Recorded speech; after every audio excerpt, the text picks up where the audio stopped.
inverted, narcissistic, and most importantly, completely pointless. Come waste an hour of your week with The Starting Block, Friday nights Australian time at dlive.tv/The Starting Block. Get in touch with us on Twitter at The Starting Block, no K at the end. Also, subscribe to the show on Apple Podcasts or iTunes by searching for The Starting Block, all one word, or on Podbean at startingblock.podbean.com. Join the blockheads, tuning in their millions, right around the world.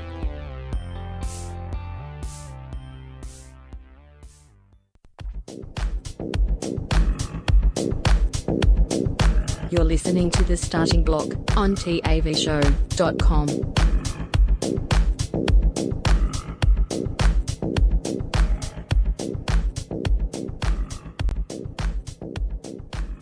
The following program is recommended for mature individuals and may contain material unsuitable for morons, cretins, and dishwipes. If you are a moron or a member of the PTL Club, please turn off your radio, because we don't need any more stupid, narrow-minded, pencil-neck geeks who wouldn't know the First Amendment if it came up and bit them on the butt. Thank you. Okie dokie, roll 'em!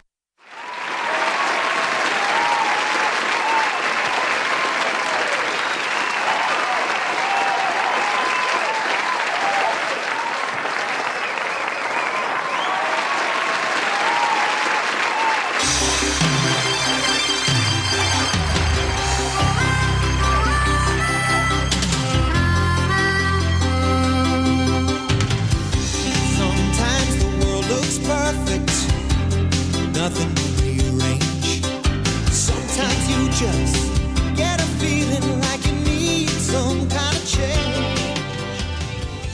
No matter what the odds are. Hey, welcome to The Starting Block for another week. Big show as always. We got freedom, baby. That's right. We got freedom. We got story times. We got celebs that are fucked. All that and much, much more here on The Block.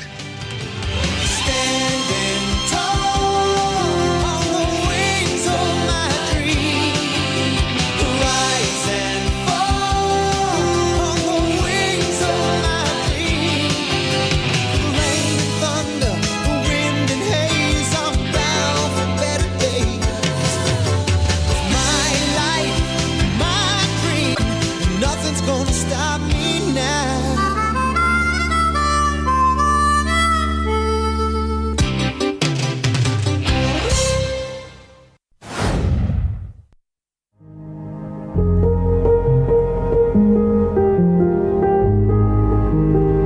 It's Greeno here from The Starting Block. On behalf of The Block, we just wanted to let you all know that we're all in this together. Well, except if you have coronavirus, then stay the fuck away. But in every other situation, we're in it together. To all of you on the front lines, those of you turning a footstool, a wok, and a pitchfork into a home gym, those of you who have given your housemates a mental breakdown because you decided lockdown was a great time to learn the keyboard and the only thing you can play after 8 weeks is chopsticks over and over and over again. And those of you who are homeschooling and are now understanding the question you used to harass your maths teacher with of, when the fuck are we ever going to need to know this in the real world, is coming back to bite you on the ass. Just remember, like a 1990s Australian sitcom, we're all in this together. The days may be long, but in times like this, you can rest assured we will be here to waste an hour of your week, Friday nights Australian time, at dlive.tv/The Starting Block. So take care, social distance, whack on a mask, and subscribe to our show on iTunes. It may not cure coronavirus, but it sure will help us with our rankings. And isn't that really the most important thing right now?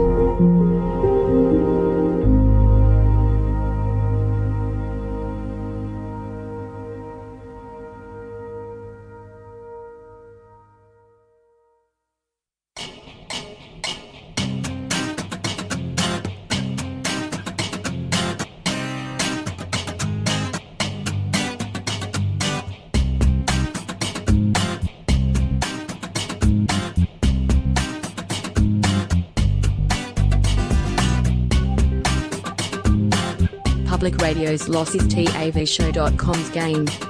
You're listening to The Starting Block. Hey, welcome to The Starting Block for another week. You've got got myself Greeno. I'm joined by a man who's seen his first glimpse of sunlight in the better part of the last 15 years. My co-captain Damo. How are we, sir? Very good, Greeno. Good evening to you. Good evening to all the boys and girls out there on board the listenership. As always, Greeno, blockheads millions fucking around the world, especially in Vietnam, Greeno. There's a lot of sun in Vietnam. It's very hot in Vietnam. A lot of sun, 100%. I was listening to the intro and I was just like, I forgot about our obsession with the rankings. We've gone a bit rogue. We tried to not appeal to the populous masses over the last year or so, and it's really seen as dip in the Vietnamese rankings, which is a bit disappointing. But you think we need to focus more Vietnam-specific content at the Vietnamese audience just to keep them on? Oh, okay. What would we do? I feel would like would we just trash America? Like if we just talk shit about the states, do you reckon that'd be enough to get the Vietnamese coming back in? Don't they kind of like America now? Yeah, I think they like America now. I think so. I think if we talk Robin Williams films from the late 80s, they'll love it. They'll be down for that kind of shtick. Now, you said films. Was there more than one Robin Williams Vietnamese film? Nah, just one. Just one. But all of his films. There's probably a bad sequel that was made on YouTube that I haven't seen. Good Morning Vietnam 2. It's long after the war, and he just it's just about a guy. It's just a regular generic, like people going, "Hey, call in, tell us about your first love life experience." Yeah, like, exactly. shit like that. Just general, like an American, like a movie where the old baseball guy. What's the one where he gets traded to fucking Japan? With Burt Reynolds. Mr. Baseball. So you're an old washed up radio guy and you get traded. That's Tom Selleck. It's Tom Selleck. I get them mixed up. They both have the same mustache, so it's their fault, not mine. You know what I mean? So I can see the confusion. Yeah. So this average kind of guy, he's on the downhill run, maybe like a Howard Stern type, somebody who was really big and really popular, who's now on the downhill run. Now his radio station buys like an outlet in Vietnam, buys just some local news radio station and says, you know what, we've got the perfect guy to go down there and set it up. So that's Good Morning Vietnam too. Just a guy who, he takes the job in Vietnam and he slowly goes into like like this slow rage until he eventually kills himself with opium with like Vietnamese hookers all around him, and then the movie ends. So it'd be a good Nicolas Cage. That seems too exciting. I reckon we take it one step back. I reckon it's Good Morning Vietnam 2 set in community radio. Community radio, the Vietnamese style. Shit still doesn't work. Yeah. The audio cuts out. The microphone's only one of the three. They're constantly hitting the wrong buttons. Yeah. The soundboard is all over the shop. How about this? It's just dead air from minute on end. How about this, Greeno? Good Morning Vietnam 2, but it's set in, like, say, Sydney or New York, and the main character is Vietnamese, trying to make it in community radio. And he comes up against a lot of racism, Greeno. Yeah. No, that's a very good point. Okay, let's take it one step back. We're not inclusive enough. Yeah. What we need to do is name the title character Vietnam. Yeah, it's a coming of age story. Good Morning he comes Vietnam. From Vietnam. He comes to America. Yeah. And it has to deal, but it's a woman. It's got to be a woman for balance. Yes, it's got to be a trans woman. It has to. So it's a trans woman named Vietnam. Trans woman named Vietnam who comes from like Bangladesh, Thailand. We've got Thailand, excellent. Who then comes to New York, the big city. The big smoke. Kind of like Crocodile Dundee 3 in the big smoke. Yeah. But, fish out of water, your typical fish out of water style. Yeah. Comes across adversity. Hey, where do I go to blow businessmen to make cocaine money? Oh, it's so funny. You don't understand. It's a different place, different walls here, different rules. You got to pay off the cops. Mate, you know nothing about radio. I know nothing about Vietnam. Between us, we fixed it. Nice, Gary. Fixed it. Done. Can we do a quick step back in time and slash Greeno story time before we get to the first bit of the rundown? I think we're going to do that. Oh, my God. That stupid color coding.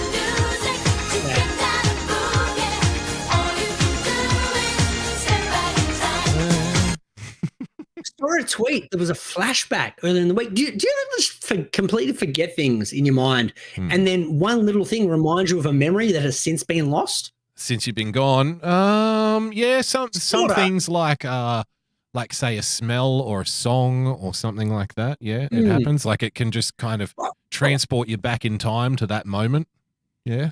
That happens. Spot on. So I saw someone tweet the other day about a radio station called Wow FM. I'm like, why does that seem familiar? That's resonating with me for some reason. I realized I worked at that radio station for 2 years. Totally forgot about it. I didn't forget about it. I just forgot the name of the radio station.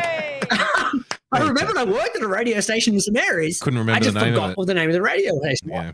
So I tweeted the dude back, and I'm like, man, I swear, I Googled it, worked out that was the one I used to work at. And I'm like, I worked at that radio station for 2 years. Like, I remember when he used to be back in St Mary's. And he's like, mate, it still is in St Mary's. And I'm like, well, fucking there you go. There you fucking go. Lesson learned. I wonder what they're There up you to go. these days, hey?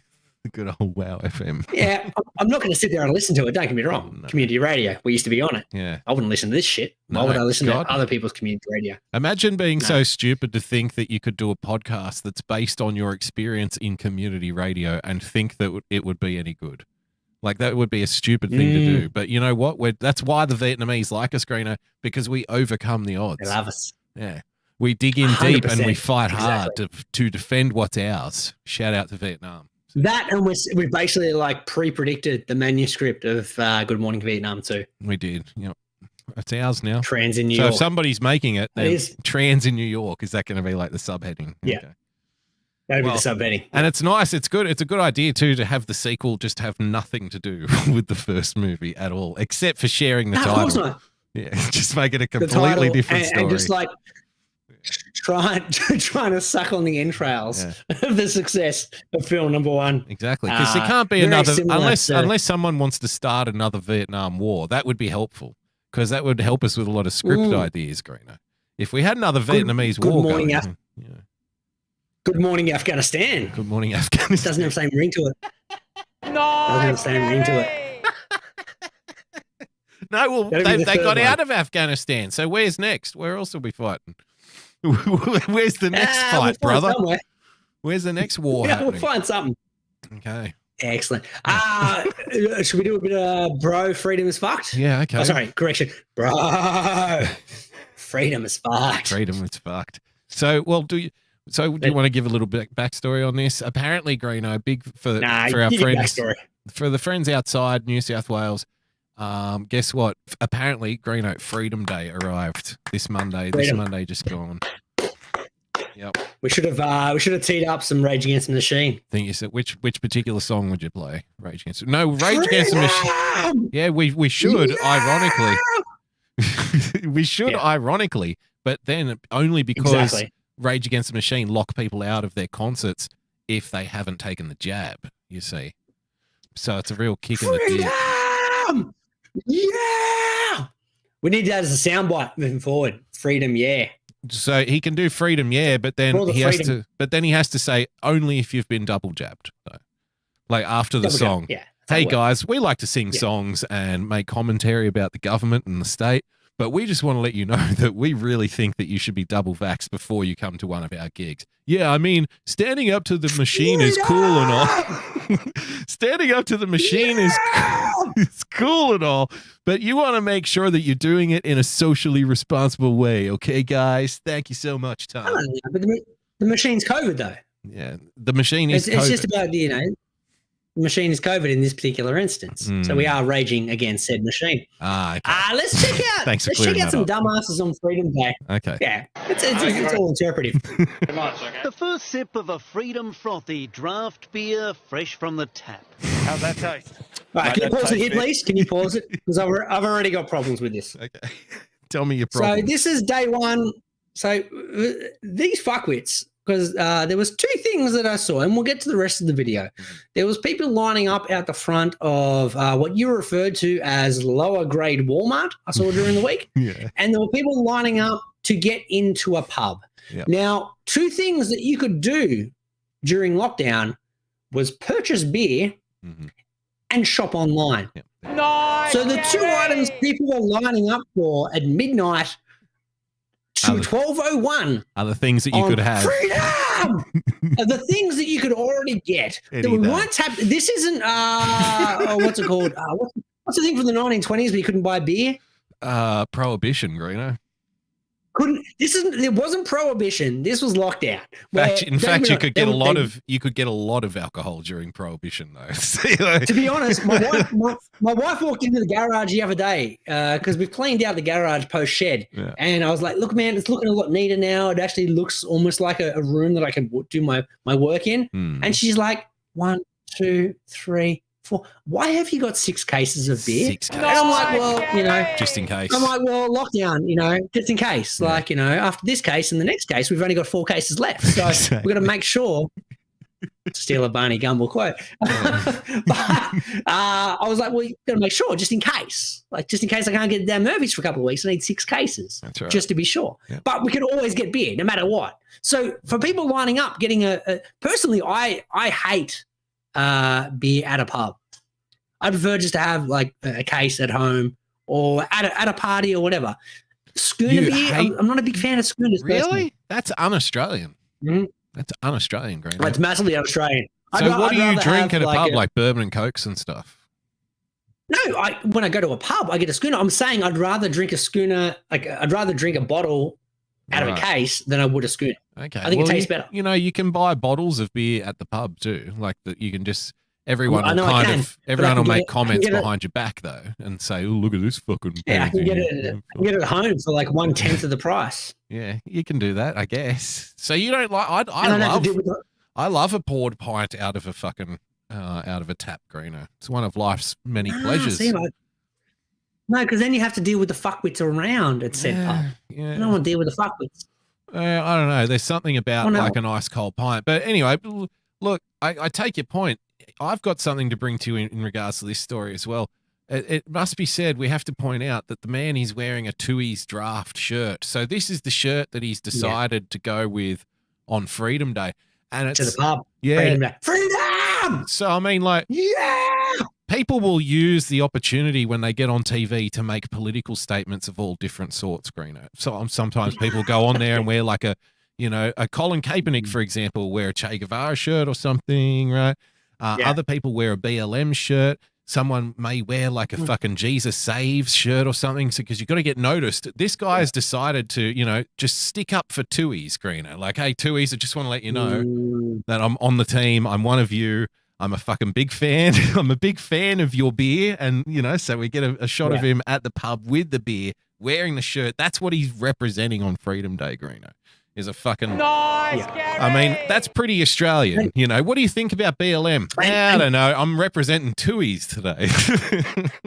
Exactly. And to put it into context for our American listeners or the people who can't see the actual the video because they listen to the podcast, we're talking about a Tooheys Draft T-shirt that's circa 1980. Yeah, it's a retro. This is a beer that hasn't existed for 25 years, 35 years.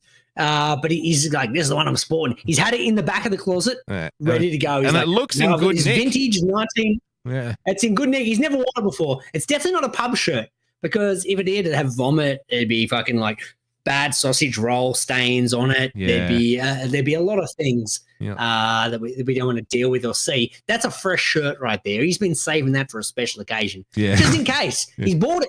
He bought it back in 1984, and he's like, "Look, if we ever get locked down and I can't go to a pub for the better part of 5 months, this is the shirt I'm wearing." Yep. And he turned to his wife one day. He's like, "Fucking, I've got it. I've got the clothes I'm going to wear. I'm ready to go. I've been planning for this for 20 odd years." And then I kind of wish she hadn't ironed it, just so he couldn't wear it. You know what I mean? Jesus Christ, love! I told you to have it ready by fucking Sunday night. Now Freedom Day's ruined. Day. You fucking ruined it. Yeah. You know what? It looks like the kind of shirt that the company would give him if he handed in the receipts for buying 200 cartons of piss in 6 months or something, like some competition. Yeah, true. He could. Yeah. That could. It looks like like he took a tour of the Tooheys Brewery one day, and he got that. He got that for answering the lucky door prize. No, he got that for answering the trivia questions about Tooheys. And they said, you know what? Let's give this kind of shirt. And so, he wears it's kind of trivia to be like, how many schooners of Tooheys New do you need to drink before you technically get alcohol poisoning? Because that seems like the kind of dude that know the answer. Yeah, and he yells out, "At least one more," and they go, hand that man a Tooheys shirt. Give that man a fucking shithole shirt. Yeah. Fantastic. Really good. Great to be out of lockdown, mate. It ended. It's great to be out of lockdown, mate. the stroke of midnight. They made it dramatic, didn't they? Okay, midnight. That's when we're opening it up. Wow, thanks. You know what I thought, though, Greeno? How fucking Australian, Australia's pretty lame. We're pretty cringe most of the time. People don't really know. And, we accept it. We accept our levels of cringe as being like, well, that's just Australia, right? But there's nothing more lame and cringe. Right. There's nothing more lame and cringe than having your Freedom Day, Greeno, on a fucking school night on a Monday. That is the most lame and the most cringe. Because like everybody else would be like, oh, let's do it on a Friday. Let's do it on a Saturday night. Imagine Saturday night Freedom Night, Greeno. But no, mummy and daddy government in Australia puts it on a Monday night because they know we'll go to bed early. Because we have to be up for school. Now, missed opportunity though for the government though. Because we got some new cockhead premier. If he really wanted to do some favour with the voting public, could have called a public holiday Monday. Public holidays, so make it like Freedom Day a public holiday so no one has to go to work. Public holiday. No one's going to work on Monday.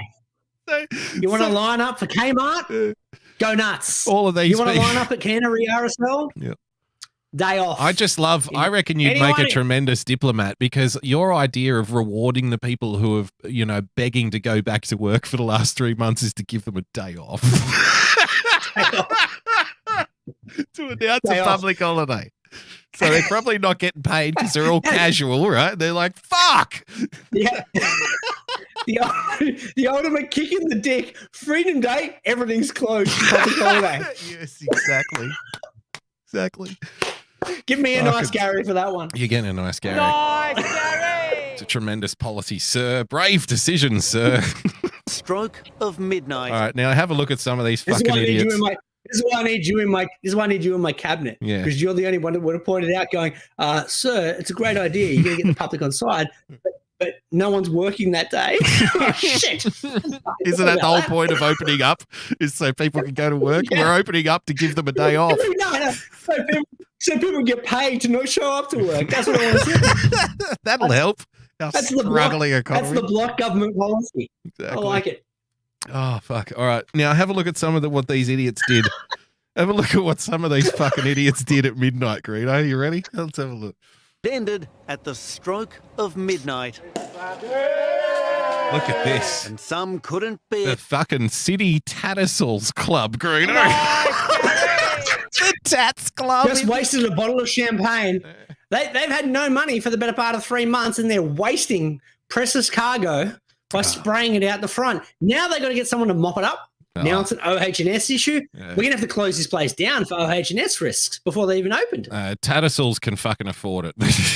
They're probably like, just grab one of the bottles of Moe that's holding the fucking loading dock door open. Go and grab one of them. What I love it, though, is like it's a big celebration. We're popping champagne corks, Greeno. There's got to be at least 7 people there. Look at that. Gary. There'd be more people in the filming crew than there are there for the grand reopening of the fucking Tats Club. Sydney Tattersalls, yeah. And some couldn't bear. For those who don't know, Sydney Tattersalls Club, yes, it's a club where people go and drink and stuff, but it's the kind of one where you're expected to wear a jacket, it's one of those. So to wait a minute. Yeah, very wanky. Longer. Across Sydney, many clubs threw their doors open. Also your proof of vaccination, please. I got to see your proof of vaccination, please. Nice, Gary. They have to make sure. Can we get a shot of the security guard asking for the vaccine? Vaccination? Yeah. We just got to make sure we get that on camera. Because we're basically doing public service announcements for the police now here in the media. But anyway. Double jabbed freedom meant a glass half full. Oh, thanks, Wendy. Oh, freedom meant a glass half full, Greeno. Huh? Gary. What do you think of that? That's some good journalistics. Some good journalistics there. Yeah. From this chappie. Current affair would be proud of that one. Yeah, he should be. Now look at these people. These fucking clowns. Yeah. My God. Okay. Cheers. Once again, let's take a step back. Yep. This store has been open the entire time of lockdown. You could order anything you want. You didn't have to pay delivery charges.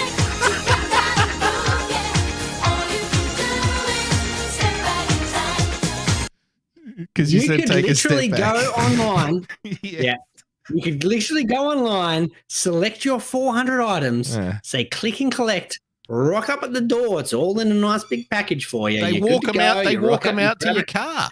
They walk them out to your car. You sit there in your car. They're like, there you go, sir. This is fucking great. I had to buy some stuff for my kid's birthday during the lockdown. Yeah. Similar thing. I'm like, we need X, Y, and Z. Excellent. Click and collect. Rocked up 8 a.m. Bang. There's your parcel. Thanks for coming. I'm like, beautiful. I didn't have to go in the store, deal with fuckwits. It was very good. These clowns have lined up at 12:01 to get a trolley full of not quality merchandise either. Like, there's nothing over $5 at Kmart. Everything's $5. This is or under. exactly why I said it's a shittier version of Walmart, because Walmart is like Kmart, except it's got everything. You know, you can buy lunch there, you can buy guns there, you can do all kinds of shit. So no guns and lunch at Kmart. Exactly, Kmart and Target, they're just like the kind of, you can buy everything except the cool stuff. So, you know, it's like kids furniture and shit, like stuff like that. Yeah. You know, singlets, undershirts, Greeno. That's where you go if you want to buy like your boxer shorts in bulk. You go to one of those places. Yeah, that's where I go to buy. I go to this particular store to buy like sleeping t-shirts. Yeah, like I just want to get 5 t-shirts for like $5. Yeah, I'll rock up there. Or once again, normally I'll rock up, get it for $5 in and out. This time, just rock up, click and collect, so I don't have to go and deal with the $5 purchase. And so it's a place where you go to get your sleeping t-shirts, but you also might buy an Xbox game or something while you're there. You know, you might walk past and go, I don't think that's selling anymore. Game. Well, that wouldn't fucking surprise me. Everything under $5. It wouldn't surprise me. So that's the kind of store. That's the kind of store these people were lining up for, to then go into this feeding frenzy situation. Can you imagine, Greeno, being in a store at 1 a.m. with, and you know, let's be conservative here, with at least 200 fucking angry mothers with full shopping trolleys? Can you fucking imagine? Can you fucking imagine what that would be like? A pointless shit. Like, how did these people survive without these shopping trolleys full of garbage? Fuck for knows. the last 4 months. And I mean, you know they're going to be angry. You know they're going to be upset because they're in there. Look at these fucking lines that they're standing in to give people money. I do not want to associate with stuff. I know. Yeah. God, look at that. It's just, I just find it so fucking bizarre that people behave like that. It's embarrassing, really. It's a society. I'm not embarrassed. I'm laughing at them, but I just don't get it. No, I'm embarrassed that these fuckers have nothing better to do on a Sunday night Monday morning at 12:01 than to show up at shitty Walmart. Lame ass Walmart. Yep. Yeah. Thank you. Cheers. Or perhaps a trolley full to overflowing. Kmart was chaos in the early hours. Look at them. Okay, now this guy, I love this guy. Have a look at this fucking shit. In the early hours. And you should see how many people are here. It's crazy. And this. But you're there. Yeah, he's there. You're he's one of the crazy ones. In fact, you're even more crazy because you're not just there to shop. You're now trying to do a fucking video about everybody show. I mean, look at all of these people here. Oh my God, they're crazy. And Greeno and I are saying the same thing. Look at all these people there. Oh my God, they're crazy. But we're doing it from the comfort of our homes a week later. You know, we're looking at what's already happened. We're resting comfortably at that point. Exactly. Look at them just lining up to hand over money, Greeno, to give someone money. Look at this. Did you really need that bulk diaper pack at 2 a.m. on Freedom Day? Is this what you? I mean, it's an interesting. You raise a very good point. All these people are lined up to hand over cash, right? Yeah. None of them they're lining up to hand over cash to big business. Mm-hmm. Not anyone that's actually lost money. Not small business being shut down. Not sole traders. Not partnerships. All those kind of things. Not the little man. They lined up to hand it over to people that actually have made a profit during the pandemic. Correct. Which is the ultimate irony and the ultimate stupidity of these fuckwits lining up. It was celebration day. It was celebration of big business day in reality.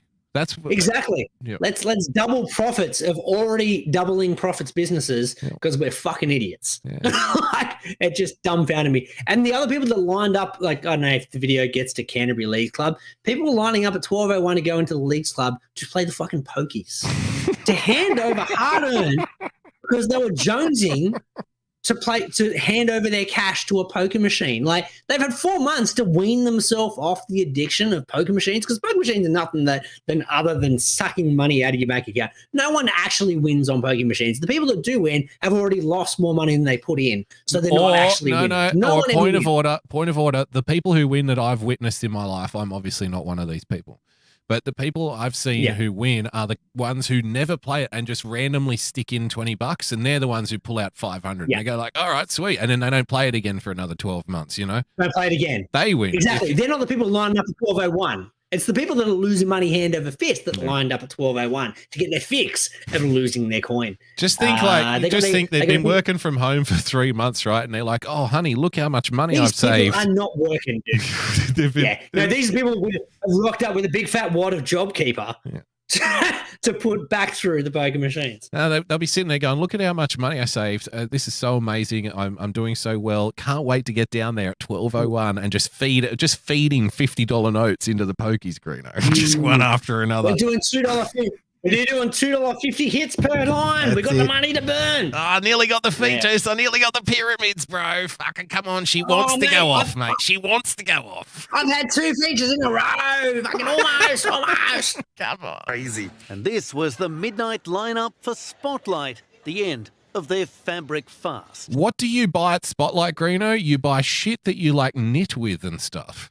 Stuff like that. Fabric, you buy knitwear, you buy needles, you buy fabric. You buy diamantes that you stick on denim jackets. Yeah. So people are that keen to knit at to do 12:01. arts and crafts. all things you can purchase online. Arts and crafts during lockdown. Also, Spotlight. Yeah. Very profitable during the pandemic, especially because arts and crafts were very big during lockdown because you had to keep the kids entertained. So Spotlight, once again, a very profitable business that these fuckwits decided to feed money into. Yes, I guess obviously they're here to resupply Greeno because they've gone through all of their arts and crafts materials. I mean, do you know what it's like when you run out of glitter, Greeno? Do you know the fear? That goes, I've just got to get down there and get in this line here. I've got to stand and line up 2 hours. So Mitch Hedberg or Dimitri Martin, who talks about glitter, the herpes of art supplies. Yes. I think it's... Once you've got it, you never get rid of it. I think it's Dimitri. Yeah, it's Dimitri Martin. The end of their fabric fast. 3, 2, 1, 0! In Penrith, they... Bro, people are fucked. 12:01 to work out. Bro, I could have said, bro, people are fucked about 19 times already. We've been going on this show for 25 minutes. There's a lot of bro people are fucked here. People are lining up to go to the gym, and I can kind of get this a little bit because actually no, I can't. I like working out. I got a home gym. It's fine. And I was saying to my wife, she's like, oh, would you have gone out on the first day and gone to the gym? I'm like, look, if I didn't have a gym at home and I like working out every day, which I do, then I would have gone to the gym. Am I going to the gym at 12:01? No, I'm not a fucking idiot. I'll go midday the next day when I feel comfortable, when I'm awake, I've had a good rest, I've had a coffee, I got a good brekkie under my belt, I'm protein carbed up, I've had a pre-shake, I'm good to go. I'm not doing it at 12:01. Sounds like a lot of work. Go on the rower. That's a lot of work. Go to sleep, 12:01. Yeah. So it'll throw the most time you lose weight is sleep time. It'll throw your whole schedule off, Greeno, if you go to the gym at 12:01. But don't you want to? Now you've got 12:01 the next day. Doesn't this look like fun to you though? Oh, these people, I don't want to fucking associate with these people because they're the kind of pricks that don't wipe down the equipment. I guarantee it. They're going to go sweat all over it. These fucks, 12:01 as well. Give a damn. Awful. Yeah, the 12:01. Have you noticed all women though? Yeah, because it's a Fernwood. There's no blokes there. It's a chick-only gym. That would explain that there's only women there. Didn't realize it was like a 24/7. You're just a sexist, Greeno. Give me a dick. Chauvinist, Give me a dick. and misogynist, and chauvinist, and sexist. Penrith, they counted down to their first gym class in months, burning off that lockdown energy. Welcome. No, there's a bloke going in. There you go. No, this is a fucking Harley Davidson dealership or some shit. Who knows what's going on here? And hear the excited jig of a couple who booked in for haircuts at 12:01 What's a.m. wrong with We people? have a busy night ahead. We're doing pretty much. People are Bro. People are fucked. Right, I don't want to see more of this shit. All right, you're done. This is an embarrassment. I'm done with that. I'm not even. I haven't even started with that yet. I'm gonna have to watch that. I know. We're gonna save material for your show tomorrow. Yeah, exactly. Because I haven't Gotta done save anything. material for Greeno. your show. Yeah. Exactly. Let's do a Greeno story time. I like stories about pinatas. The end of homeschooling for my family, Monday. Monday, all done. Kids back at school, kindergarten returns. The new premier, the new rogue premier, who's just like, fuck the rules, we're out. He's kind of like the substitute teacher in like Saved by the Bell, who rocks up and just like, let's fucking, I don't care what Mr. Belding says, fucking Belding Gladys, Bergerian, let's get rid of those rules. We're doing my own rules. And there's no rules. So kids are back at school Monday, and I'm like, fucking, I'm pumped because finally the daughter's going back then to homeschool, can actually focus on doing my job.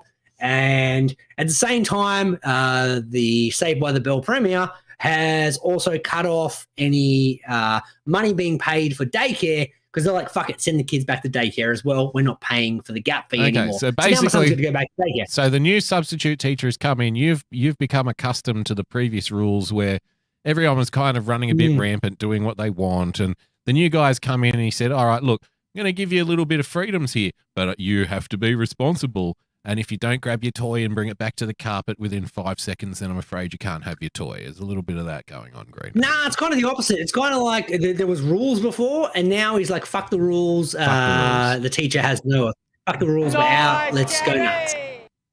Did my you son's know? back at daycare Monday, my daughter's back at school. Okay, so the Monday gone or the Monday coming up? Monday coming. Okay. Monday coming. All right.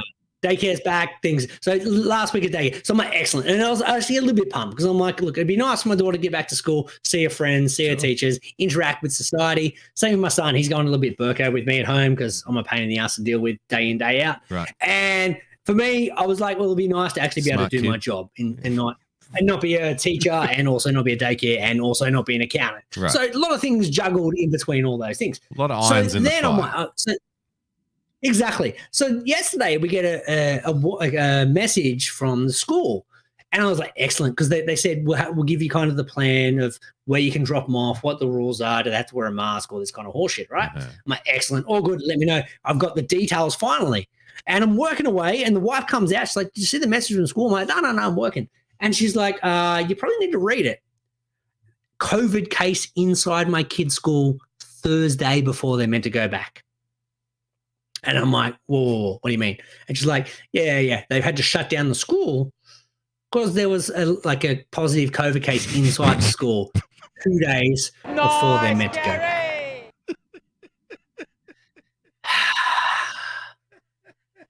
So Greeno thought he was done with homeschooling. I like stories about pinatas. Need to interrupt. Just need to gather my thoughts after that bombshell, Greeno. Yeah. So my first query is, so what's the fucking point then? Because what's the fucking point? Is this going to happen after every time like a kid has COVID or so? So that's it. Okay, we've got to cancel the plans and then we'll have to make a new plan every single time. So we got to lock it. Got to lock it down. Contact trace. Kid gets it. It's no different to anything else. Like if you have COVID, you still got to lock down for 14 days yourself. Yeah, that's wonderful. So that's wonderful. If you're contact tracing, that's wonderful. But so if you're just say you're a parent who the kid's going back to school and you're like, thank fuck, now I can go back to work and the kid can be at school and I'll pick him up on the way home. You can't plan for anything like that. So, one day they'll just call you up and say, oh, by the way, for the next 2 weeks, you've got to teach your own kid again. It's like, hang on, I just got this job. Like, what are you doing to me? Like, there's going to be a lot of that going on, Greeno. And again, I think some people might feel a little silly in the future when, what are we going to open the school for 2 days and then shut it down again? Open it for a day. Oh no, someone else got COVID, shut it down for 2 weeks. That can't continue. That can't just go on like that. So, at some point, they're going to have to. It's a brave new world with crazy Mr. Belding's brother. He's just rogue as our premier.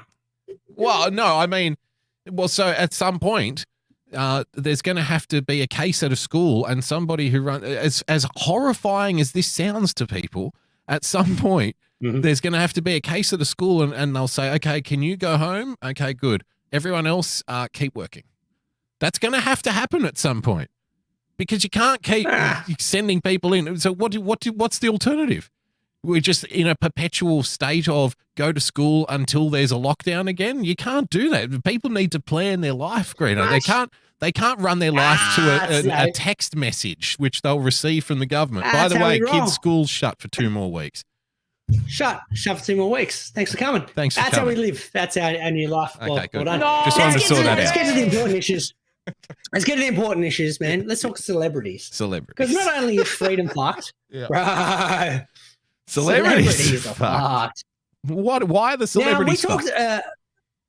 We talked about on the show last week random shit that pops up on the Twitter trending feed. And we were talking about the chick who was taking a piss with her husband or dumps with her husband. Megan Trainor. Her and her husband have a side-by-side toilet situation going on there.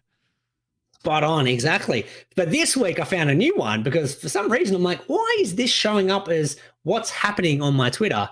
Megan Fox and some dude called Machine Gun Kelly. Now, I don't know who these people are. I don't know who Megan Fox is. Machine Gun Kelly. I know Megan Kelly don't too. know who he is. Megan Kelly, the former MSNBC and Fox News host who now does a podcast or something. There we go. So these people are apparently madly in love and they're very desperate for attention. So they've done a little bit of an interview and a photo shoot with GQ Style magazine. Being what's her name? Megan Fox hasn't been in a film for the better part of 5-6 years. 10. A successful one anyway. 10 years. Machine Gun Kelly. She was in one successful film, and it was successful because the robots were the stars in Transformers. There we go, Transformers, spot on. Yeah. Exactly. Machine Gun Kelly, the male version of Tilda Swinton. I don't know what he does. I don't know who that is either. Who's that? Google Tilda Swinton and look at this dude. You'll understand the joke. I'm still trying to wrap my head around whether or not Megan Kelly, the former MSNBC and Fox News journalist, is here because of the union of Megan Fox and Machine Gun Kelly, Greeno. I'm still trying to work through that problem. It's a hybrid. Yeah. I like it. Yeah. But Megan Fox, they were asking about their courtship, right? So how did this happen? Because apparently people give a fuck. Sorry, my wife said to me once again, she's like, oh, Dad's like, she's saying to my daughter, Dad's going to go out there and say fuck a lot. I'm like, well, look, I'll stop saying fuck. Like I said in the last week's show. Good job. I'll just replace my cunt instead. So if you hear me say, if you say fuck too much, remind me to start saying cunt more. Throw some, Dad, throw some cunts in while you're at it. Oh, thanks, son. thanks, sweetheart. Daddy loves you. Megan Fox.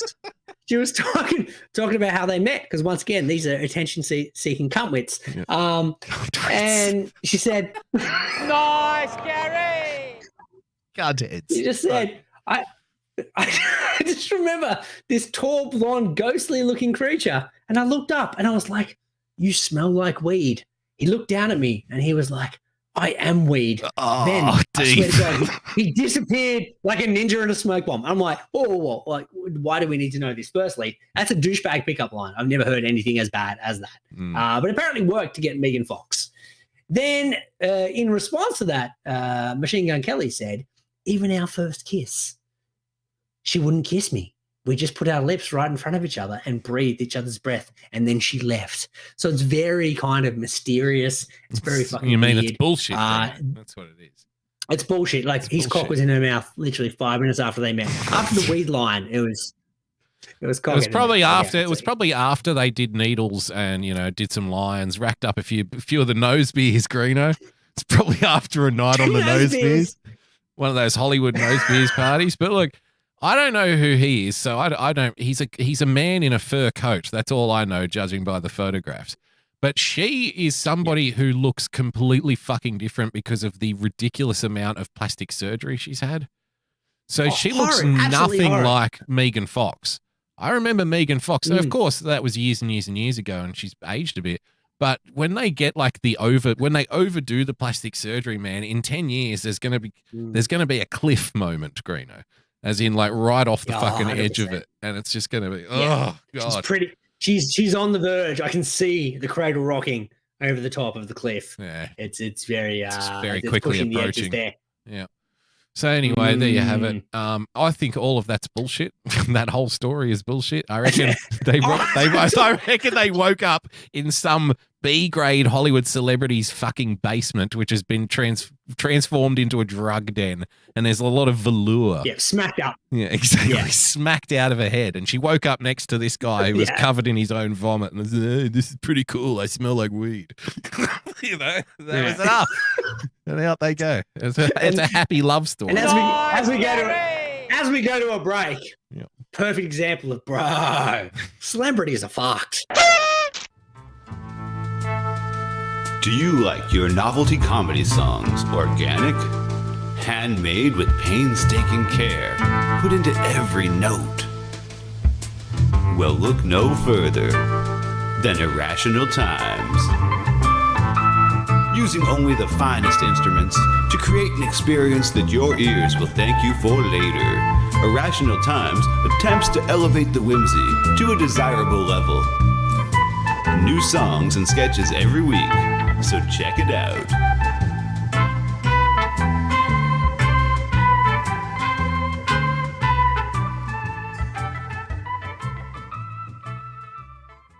There's a place that we can go to watch old things.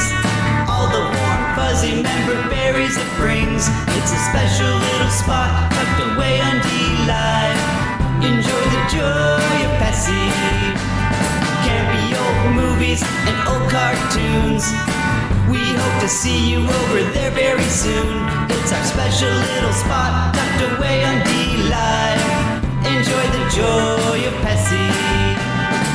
When we were kids and there wasn't any school, we'd sit and watch all the best cartoons, eating cereal until it was noon. We never thought that 30 years later it'd still be cool. Saturday night and cheesy movies, the ones that used to show us boobies. It's our special little spot tucked away on D-Live. Enjoy the joy of Pessy. Enjoy the joy of Pessy. Enjoy the joy of Pessy.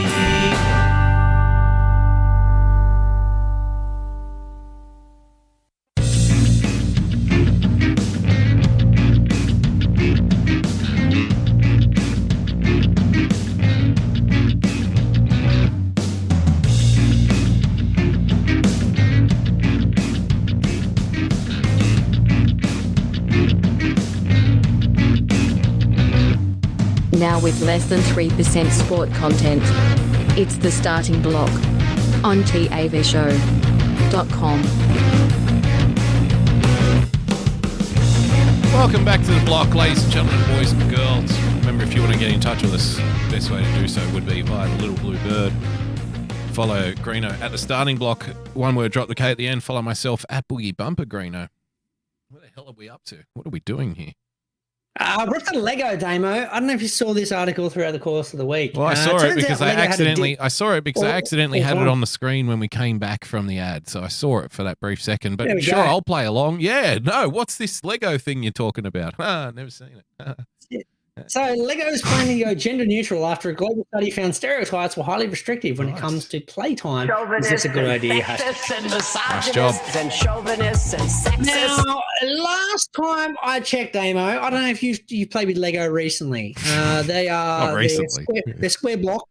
Not recently. They're square blocks that have little bubbles on top, which means you can put a block on top of it and build it sideways, and you go up, down, and people create things out of these little square Lego blocks, based on the fact that you can adapt them and whatnot. Sounds incredible. Now, last time I checked, I went out, after I saw this article, I had to go check my kids' Lego just to make sure. See if anyone had drawn a big dirty cock on the side of one of them or something.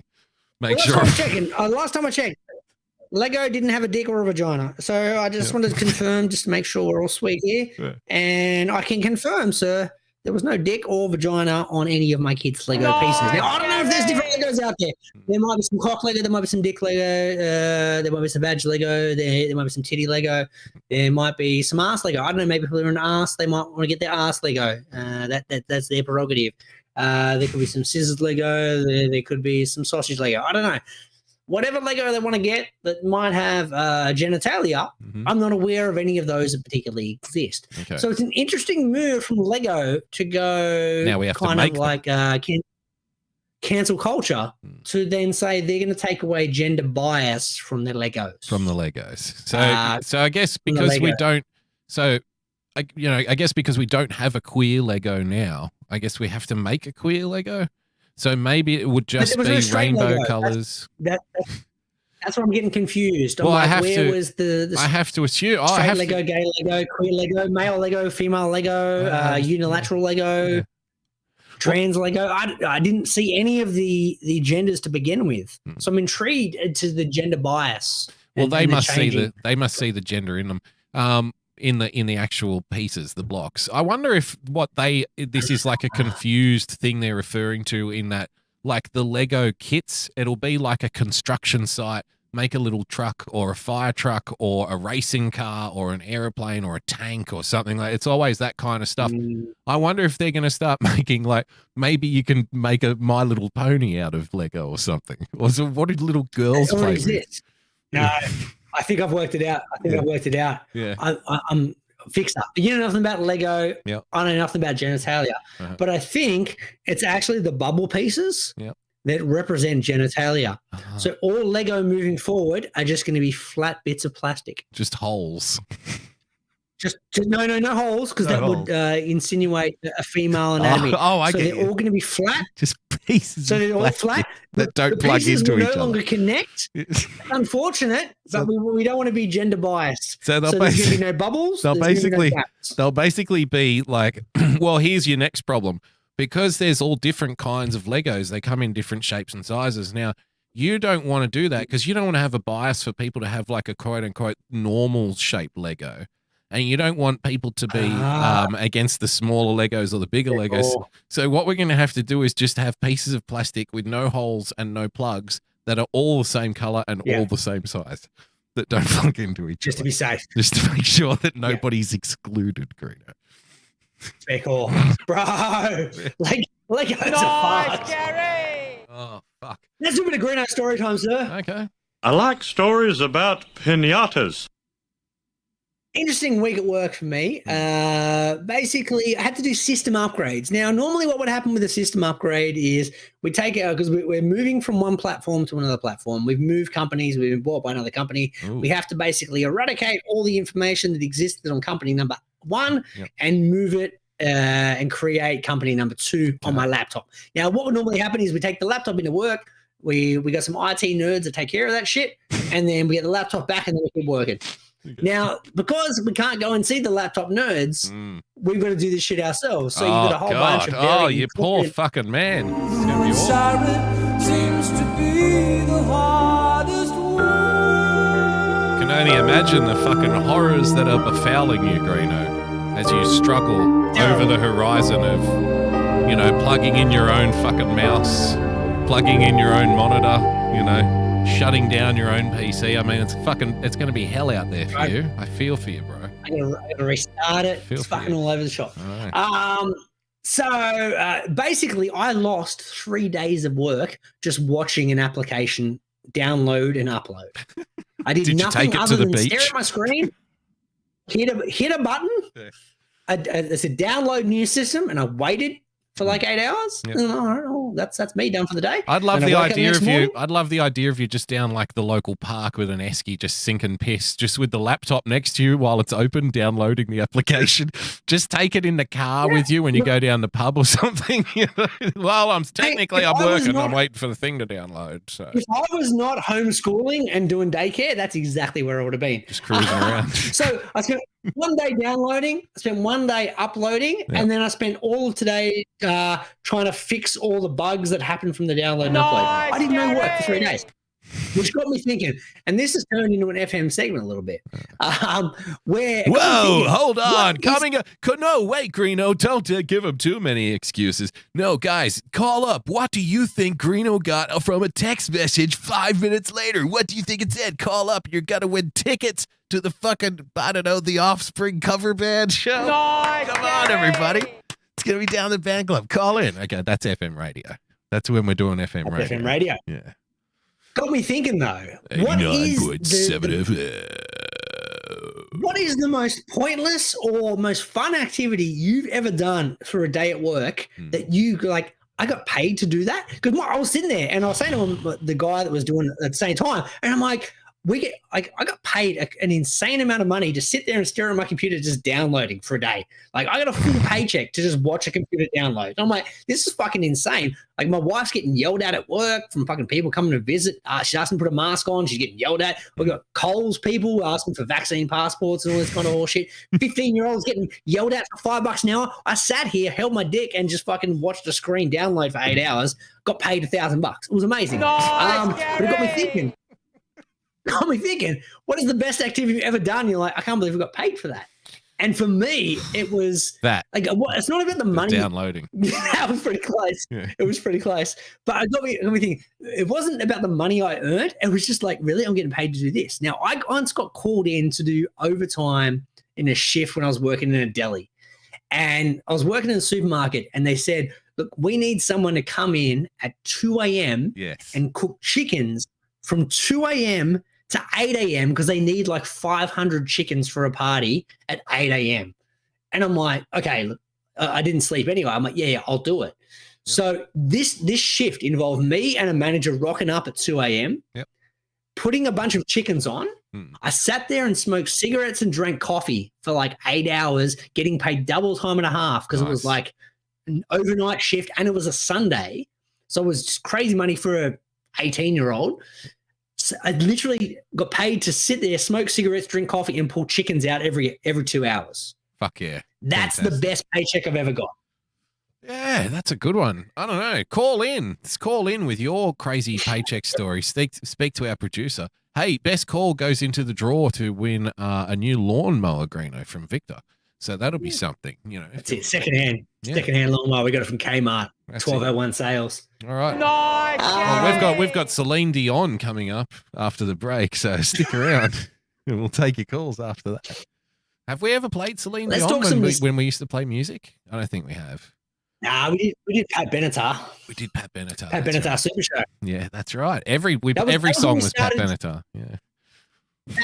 That was around the time we started to get stupid with our show. We're like, okay, we've been doing this for a year. Like, let's just start doing some dumb shit because we didn't want to piss off the radio station. We're like, let's just try and just follow the generic rules. Let's not annoy anyone. Yeah. And then we got to a point about a year in. We're like, let's nobody do a cares. Pat Benatar Super Show. Yeah. And you're like, what do you mean? I'm like, well, let's play Pat Benatar songs or for the entire hour. And you're like, all right, that'd kind of be funny. I'm like, excellent. Yeah. We'll just do that.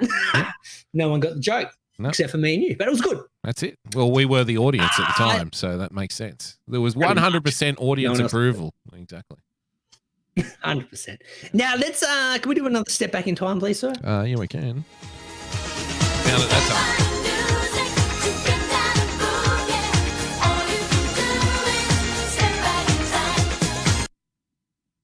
Because hey, it's Saturday. Hey,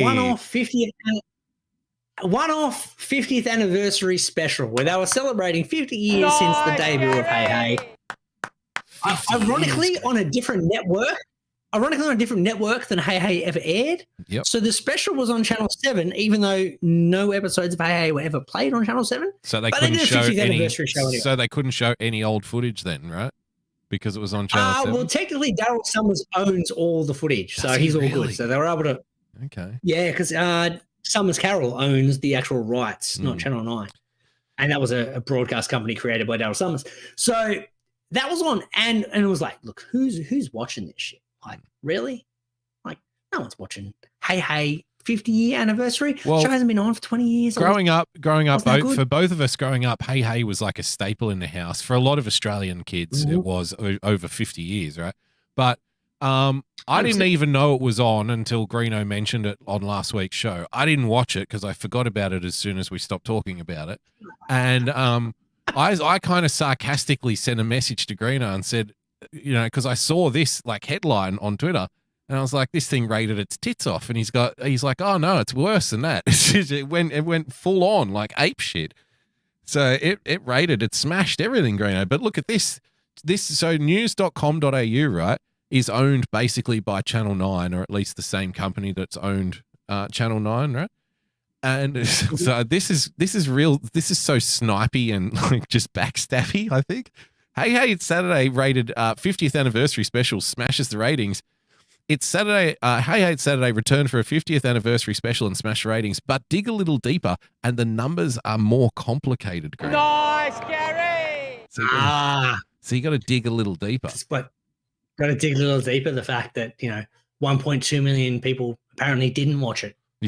Apparently, we've got to massage these numbers around. Basically, I'm not going to go through it. The argument they make is like, oh, it's mostly old people watching. It was mostly old people watching Hey, and advertisers love young people. And it's like, well, no, hang on. Young people don't even watch really TV anymore.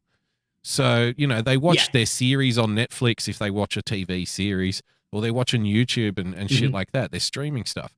Now, the reason that this is, because we spoke about Hey not that long ago, and because of its problematic past, Greeno, you referred to it as.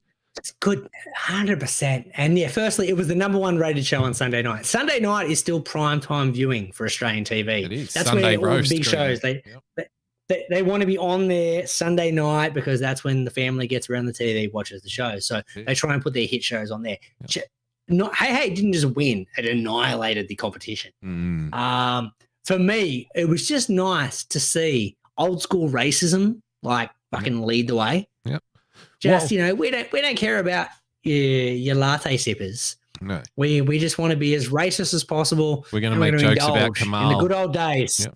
We're gonna call our openly gay music reporter just a poofter on live air and just kind of laugh about it and go, ha ha ha. Well, he does love the company of men, Daryl. There's I know, so offensive.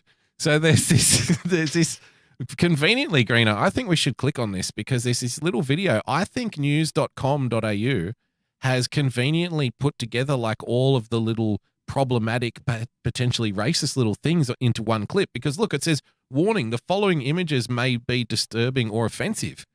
So I think they've gathered up a little clip. Maybe we should have a little look at this. What do you think? Let's give it a look. All right. Oh, give me sound. Has claimed cancel culture has killed Aussie television as he prepares for his primetime return. Has he? But is Hey It's Saturday? Yes, really remember the what we want? blackface, the Jackson 5, Greeno? Look at that. Nice. I do with Harry Connick Jr. Harry Connick Jr., that's right. And Harry Connick Jr., I think, was really embarrassed by that. A lot of people started hurling shit at him after that, and they were like, fuck off, Harry Connick Jr. But you could tell he was like, oh, shit, what do I say? And then he kind of went too far, and then he kind of backpedaled, and he was just like, this is no good. Because what can he do? If he's clapping along, he knows back home his own media is going to fucking skewer him, right? He's in trouble. Yeah. Big trouble. And this was back in what? This was like late 90s, mid 90s, something like that? 2000, it's 2009, I think, this one. No, it was way before that, wasn't it? No, you could be. No, that seems late. No.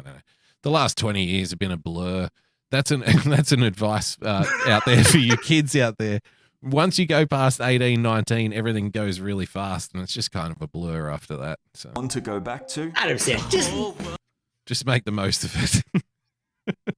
Exactly. No, it's just good to see some nostalgic racism back, though. Oh, absolutely. The good old days. Now, I sadly made the mistake of going back after you sent me that article. Yep. I went back and watched the replay because I didn't watch it. I had better things to do with my time. It was fucking horrid. Really? It was absolutely horrid. It was a cheesy clip show of 50 years, and it wasn't even their funniest bits. It was just the bits that weren't offensive. Oh, so there was nothing on them. And nothing there that was any good. Nothing on them. Yeah. And then every segment was kind of awkward because they'd bring someone back, but then the person they brought back seemed to have health issues. So I was like, oh, great segment here with John Blackman. By the way, John Blackman doesn't have a mouth anymore. And you're like, what the fuck? Like, this is really awkward. Like, what the hell's going on here? Like, what do you mean John Blackman doesn't have a mouth? And you're like, well, yeah, he had cancer and now he's got no mouth. Like, oh, why the fuck are you bringing this up? And then they talk about Russell Gilbert, like, oh, Russell's had some health issues. Is anyone healthy on the Hey cast? And then I thought about it, like, admittedly, the show's been like 50-year anniversary. Yeah. Makes sense that people may be ill. It actually had a very downer vibe to it. Yeah, very much so. Very downer vibe to it and nothing very funny. Even Amazing Jonathan. They had Amazing Jonathan like, oh, we understand Amazing Jonathan had some health issues. I'm like, what the fuck, man? Even Amazing Jonathan? Like, unbelievable. So basically, what good you're to have saying some is it's had its time, it's had its day. Just let it go off. Like as Tony Martin would say, let it Greeno, die. put it on an ice floe and Yeah. send it off down a river. Like Exactly. It's kind of like when you catch up with the kind of elderly family member and they just want to explain all the kind of like medical issues they've had over the last 12 months. Yeah. That was a lot of the Hey Hey special. That kind of summed up the Hey Hey special. Like, right. all these people are sick. And by the way, laugh at this old red faces gag. No, it sounds horrible. It was horrid. It was very bad. Did, I can't believe this rated 1.2 was mil. Lavinia Nixon there, Greeno? There was no Lavinia. I was there thinking was no she Jo couldn't. Beth. I was thinking she couldn't be because she would have a Channel 9 association, right? So there, does, anyone yeah, who has exactly. a specific, so anyone who had like a spin-off series from Hey Hey has been wiped out now from any future reunion. They've been wiped out from the opportunity to Pretty sit much. around with their colleagues and say, well, I got my hip done last summer. And, the doctor says I've got to keep my weight off my leg, especially the left leg. So, I can't, makes it difficult to get in and out of the SUV. But, we figured out a way. We installed a handrail in the toilet, so that helps. So what about you? Well, I've got cancer. Cancer of the face. Got face Get well cancer. soon. Yeah. So, I mean, it's wonderful stuff. missing out on that opportunity, Greeno. Yeah. 1.2 million. Watch that show. Good on them. Unbelievable. Fantastic. Now, we're going to piggyback off that because we love nostalgia on our show. And good news with Freedom Day. With Freedom Day and the Borders opening day, Unity Day is returning. Oh, is it? Spoilers. Yes, come on. Unity Day's back on the cards. Fuck yeah. Unity Day is back. I've been in consultation with our Unity reporter, Troy Martin, and said, look, mate, the Saved by the Bell substitute teacher is in, and he said we're good to go for Unity Day 2022. So we got a few months to plan. I know it's late notice for Troy, but I've put him on a task. I said, look, let's see what we can pull together for 2022. Now, Unity this Day. is a concern, though, Greeno. This is a concern because Unity Day, as you know, the planning for Unity Day usually starts the day after Unity Day. Everyone gets back to work. 27th of January normally. Yep. Everyone back to work. It's all hands to the pump. It's get your hands on. Let's start thinking about what we need here. Now, you're really putting the Unity Day correspondent under a shitload of pressure here by saying, basically, a little over, we've got about 4 months, basically. You got to squeeze 8 months of prep into 4 when everybody's going to be wanting for stuff at the same time. Can't book in advance. It's going to be tough, Greeno. Big ask. Hey, look, if I can have faith in anyone, I can have faith in Troy. He's going to get this bad boy done. He's getting it done, sir. He's getting it done like AFL Trade Radio. Nice little throwback. So I was watching Celebrity MasterChef the other day and noticed Rebecca Gibney on there.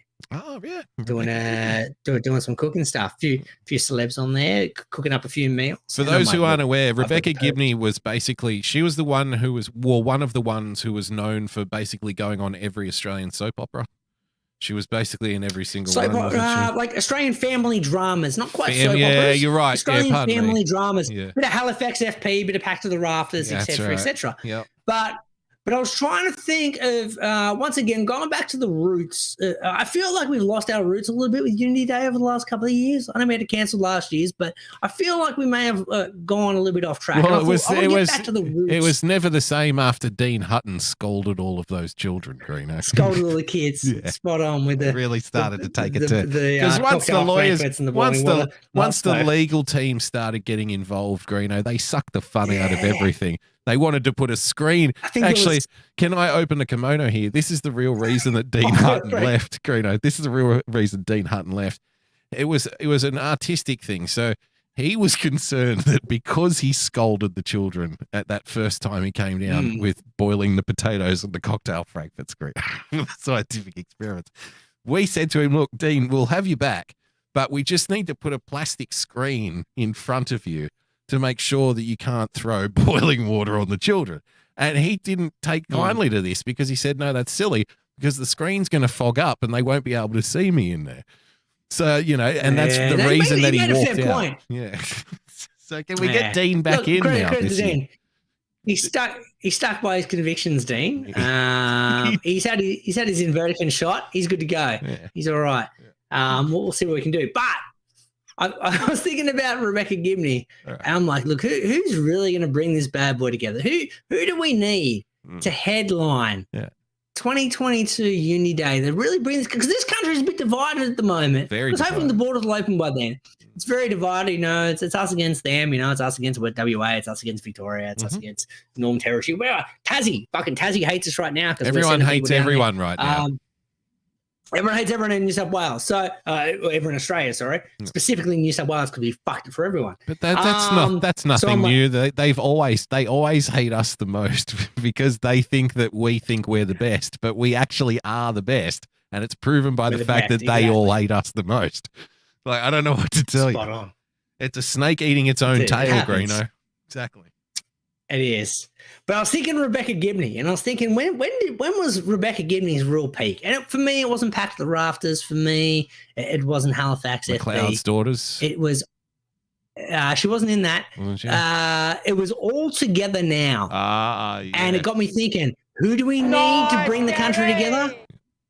Bruno Lucia. Who? Chicky Babe from 1990s Australian sitcom. All together now. If anyone can bring this country together, it's Bruno Lucia. Bruno hasn't any work for the better part of 2 decades. That is your most random. That is your most random pop culture reference that you've ever just fucking sprung. Ever. Who is he again? Bruno Lucia. Cheeky babes. During the ad break, as we're about to go to a break. Yeah, I want to bring him up. Bruno Lucia. Yeah. But the thing is, we'll come back with Bruno Lucia. The rule is, though, Bruno got to be double vaxxed. It's the JJ Stoner Spring Collection, the perfect attire for any and every occasion you can think of this season. Like we were in the mosh pit full of sweat and everyone's slapping, hitting, and pulling on you. This shit won't rip! Lunch at your favorite cafe? Brunch with the girls? These stylish ensembles will give you the confidence you need to look and feel your best. Or if you're getting arrested for possession, it comes with a built-in police stick-proof body armor. Keep swinging, pigs! Call now, and your order will come with a complimentary ounce of that dankest bubblegum slurricane that the South has to offer. Don't forget the wall tapestry! If you need to cover your wall, it works! Hello, my name is Frozen Asian, and I'd like to tell you about my show, The Sunday Night Shit Show, every Sunday night at 10 p.m. Eastern Standard Time. Along with good conversations and laughing at funny and weird shit we find on the internet, we also have the Hat Cam, where I showcase my myriad of great-looking hats. Here is a testimonial from a great friend of mine who has enjoyed my hats lately. I hope your next hat is a bullet. Jesus Christ, what are you, fucking Asian Dick Tracy? What's wrong with you? Why do you have to ruin my evening? Like, I was just gonna listen to my buds do their show, and you just gotta do that. You do the show without the hat. So you're not enjoying it? No! Dude, Asian come Dick on, Tracy. secretly you enjoy it. You look like you're going undercover in Argentina, but it's not working. I hate you. I hate you. Oh, come on, you secretly love it. No, I openly hate it.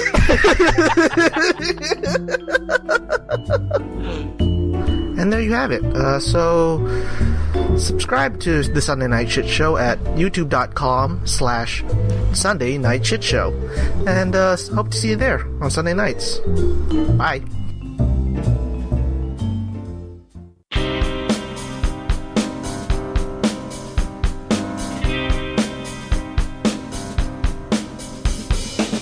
Welcome to The Starting Block. Follow on Twitter at The Starting Block. Drop the K at the end. Find the podcast on iTunes or on tavshow.com.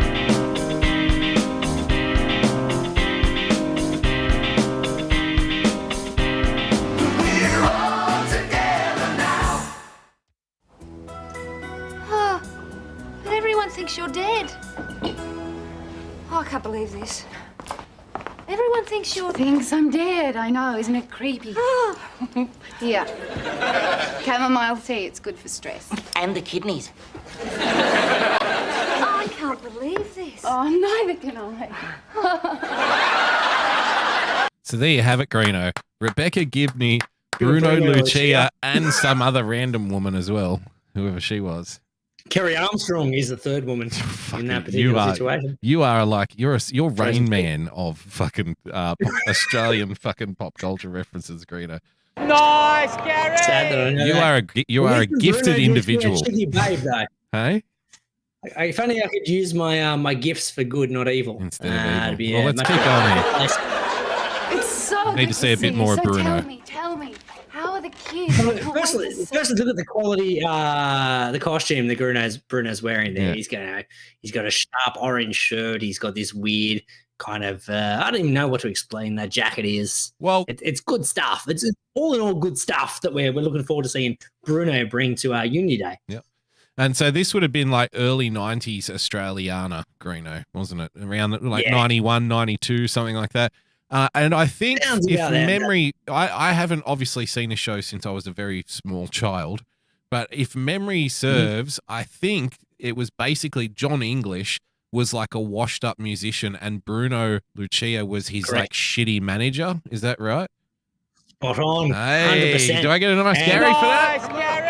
You definitely get a nice Gary, and I'm sending a frozen chook your way. Hello. Rebecca Gibney was brought in as like an associate who was helping raise John English's kids, and Bruno Lucia was obsessed with Rebecca Gibney. Ah, okay. There you go. Nice, Gary! All right, that's enough. And used to refer to her as Chicky Babe. Hey, Chicky Babe. Chicky Babe. I think moving forward, I'm just going to find random Bruno Lucia altogether now clips, and we'll play them in anticipation for Unity Day 2022. For a little teaser, just to get the crowd word up, Greeno. Like, this is the man. Do we pay him? How about this, Greeno, for an idea? I know we have to run this through the Unity Day Oversight Committee. But anyway, I want to put this on the agenda for the next meeting. I propose that we bring Lucia to Unity Day and we have him come out, but he just says Chicky Babes and then goes back off stage. Chicky Babe. And it's like, no, we don't want you to do your stand-up routine because, you know, he's going to want to try and do stand-up or he's going to want to try and hand out a demo tape or something. He's like, no, Bruno, we will put you behind Dean Hutton's Perspex wall and you will go up to the microphone and you will say Chicky Babes and then you will leave. Then you will leave the stage and go back to your trailer and wait until the end of the night. Now, I support that motion and I'm willing to pass it. Okay. I think that's a winner.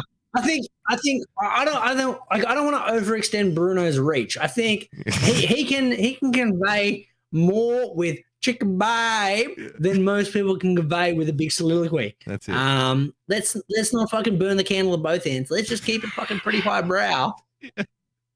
With Bruno Lucia and Chicken Babe. I'm definitely down with that. All right, excellent. We should make it like the closing act of the Unity Day proceedings. Like make him the headliner. You know, he's the headliner. Yeah, he's going to open the show though, and he's going to close it. So he's the bookends. Okay. He's the bookends. Exactly. So that's why he has to stay in his. That's why he has to stay in his trailer. So we take him out of his trailer at 9 a.m. to do the first Chicky Babes when it's just the families there, and then we wheel him out again at 11 p.m. to do the second and final Chicky Babes for the night. But we don't let him out of the trailer to like mingle or anything with anyone. We just we put security on the door of the trailer to make sure no one comes in or out. No. We just want that one line from you. Too early. That's right. Yeah. Exactly, because we want to end it on a positive note with like the peak. Because we don't want to burn the Chicky Babes. If he does 6 or 7 Chicky Babes, then fucking no good. But if we do bookends, I think we're good to go. Oh, this is the dumbest. This is the dumbest show we've ever done. Nice, Gary. Dumbest show we've ever done. Man, like that. I beg to differ. We did way worse. The weather report. The other one. Yeah, weather report, the gardening segment. We've got the gardening segment. Let's bring the gardening segment back up. See what we got up there. Any daisies ready to be pushed? Oh, God, yes. This week's gardening segment. Oh, push the little daisies and make them come up. That was worth it. It's all right. That's this week's gardening segment. That's fucking pretty close. The weather, personally, I think the weather segment's dumber than that, but the gardening segment pretty close to dumbest segment ever. Okay, take your word for it. I wonder why I've wiped WoW FM from my memory, because maybe they wiped me as well for shit like this. It was mutual. Now let's do a stat man. Okay. Yeah, mutual I'm a agreement. stat man. MLB playoff time. I've been fucking drowning my sorrows since about 3:30 p.m. this afternoon with after the Giants were knocked out in a heart-wrenching Game 5 loss. Where you want to know stats, Damo? Yeah. Giants won the most games this season with 107. The Dodgers won the second most games with 106. We're in the same division. Yeah. Now the Dodgers then had to go to the wild card because we won 107, they won 106. We won the division. The Dodgers then won the wild card, which meant they had 107 wins, which meant the Giants and the Dodgers had 107 wins each. Yet even though we had 107 wins each, we had to face each other in the first round of the playoffs. We had more wins than any other out of the other 28 teams. No one had more than 102 wins. But for some reason, the Giants and the Dodgers had to face head-to-head, both with 107 wins after the first round. Yep. The Giants and Dodgers then went, Giants won, Dodgers won. Giants won, Dodgers won. So then we're both sitting at 109 wins, once again, well ahead of the rest of the league. And then the final game of the 5-game series goes to the 9th inning tied. That's how fucking close these two teams are at the top of the league. Then the Dodgers score 1 run. The Giants get a man on base in the bottom of the 9th. And then we lose on a bad strike 3 call on a check swing. Dodgers move around through to the next round. Giants lose, drowning my sorrows ever since. Amazing season for the Giants. I need to hit a sorry book, if we can. And sorry seems to be the hardest word.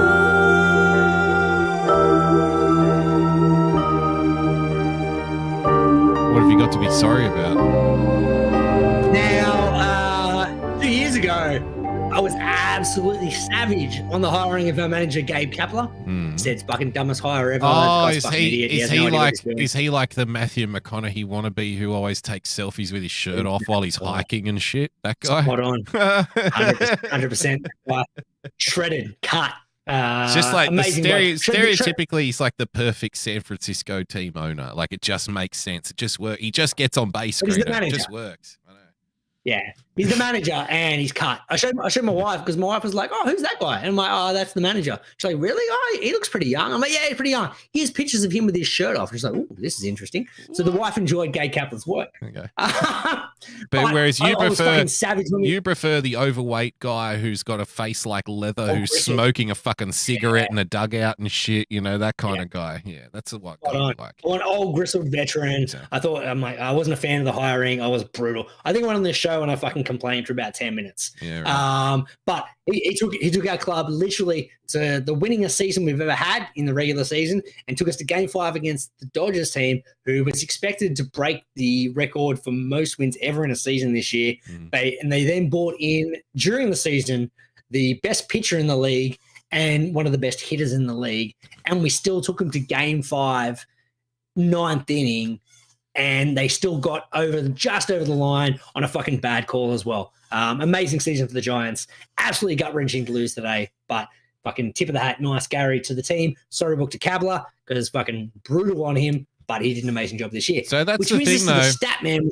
So, well, hang on. So that's the thing, though. So if the Dodgers are so good and you're in the same division, then it must be heartbreaking to realize that if you ever want to win the World Series, you have to go through LA first. You have to get through them. Well, we did. Well, that's the thing. We beat them in the division, so we went straight to the playoffs. They had to go through a wild card. But they to got play you us. anyway. Yeah, exactly. They got us anyway. Yeah, exactly. That's what I'm saying. But You we gotta took them to get Game past it. 5, and this was meant to be a rebuilding year, but somehow we won the most games ever, and we were top of the league. So, disappointing way to end, but move on. But the stat man was Buster Posey, who's our catcher, who he set a record for the most ever shutouts by a catcher in the postseason. Now, he's caught 13 shutouts in history, which is amazing. It's basically 13 times he's been in the postseason. He's been the catcher when no runs were scored against the team pitching. Yeah, right. The second best ever is 8. The third best is 7 by a guy called Yogi Berra, who won like 8 World Series. I know that guy just because of his name. I don't know anything about him. Exactly. I don't know what he was good at, but I know Yogi Berra because my whole life I thought it was a bullshit name. I didn't think it was a real player. I thought it was like some cartoon mock-up or something. I'm like, holy shit, there was a real Yogi Berra? It was named after Yogi Berra. There you go. Yeah, exactly. Buster Posey, though, almost double the amount of like shutouts that he's caught. That's how good he is with the pitching staff. So that's the stat man this week. Now let's get to the racism. Yes, if please. we can, because big week of racism this week. And big once week. again, It's been a big week in racism. Let's check out the big stats. week in racism. That's how we roll. Now, often I've explained this previously on the show. I have to ask you, because I'm confused sometimes about whether something is racist or not. Because I'm kind of confused. Personally, we grew up in a very multicultural kind of environment. No, this is not the one I want to show. Go to the first link, please, sir. This is the first link, isn't it? It's not the first link. Not the rundown. There's a baseball one. Anyway, I'll read it out. Okay. So hang on. This happened on Saturday morning. Now, I got up at 4 a.m. on Saturday morning to watch 4 straight games of baseball. Good times, four playoff games.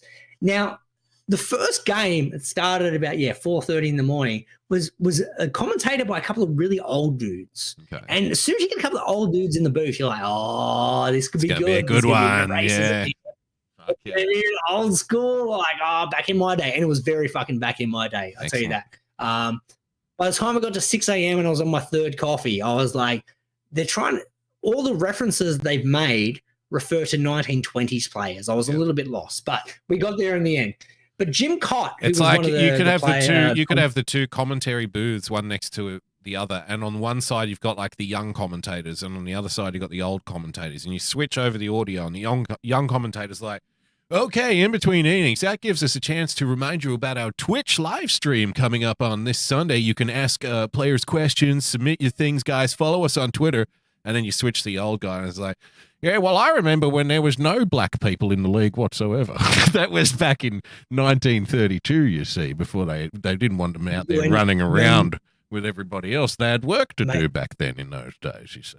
Like, you are not far off what the commentary. You are not far off what the commentary was like. One of the dudes referred to a dude called Abner Doubleday, who was the inventor of baseball back in the 1800s. Okay. And I'm like, whoa, did that dude just fucking reference Abner Doubleday? And I'm like, yeah, no, I rewound it. I'm like, he dead set said, oh, that's not the way Abner Doubleday invented this game. I'm like, what the fuck? Like, I thought I was hallucinating at 5 a.m. It was a bit off-putting. But anyway, I saw this afterwards because I was listening to the whole commentary. I didn't pick up on the racism.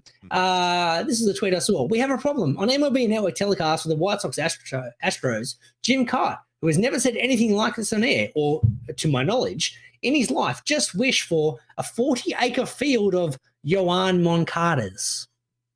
Now, Yoan Moncada is one of the players that plays for the White Sox. He's a very talented player, big burly dude.